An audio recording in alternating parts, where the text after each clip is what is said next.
Və həmçinin gözəl əxlaq ədalət ilə əməllərdən birisi də gözəl qonşuluq etmək.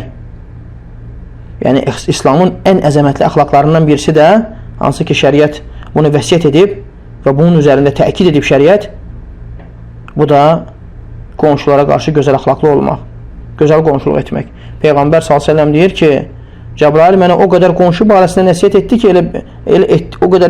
ki, elə bildim o mənə qonşudan, yəni mirasdan qonşuya da nəsə bir pay ayıracaq. Yəni onu da miras əhlindən qeyd eləyəcək. Yəni o qonşunun haqqı o qədər çoxdur. O qədər mənə qonşu haqqında deyir, yəni çox vəsiyyət etdi.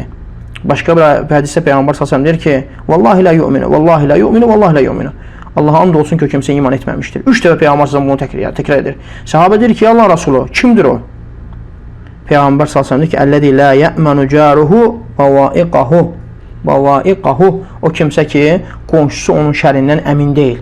Qonşusu onun şərindən əmin olmayan kimsə, Peyğəmbər s.ə.v ki, vallahi o insanda iman etməmişdir.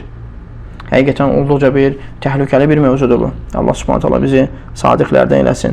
Və həmçinin gözəl qonşuluq, qonşu ilə gözəl müamilədən birisi də qonşuya əziyyət verməkdən insan uzaq durmalıdır.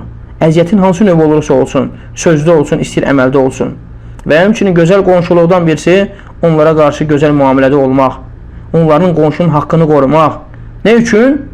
Qonşuya gözəl görsənmək üçün yox, Allaha itaət üçün.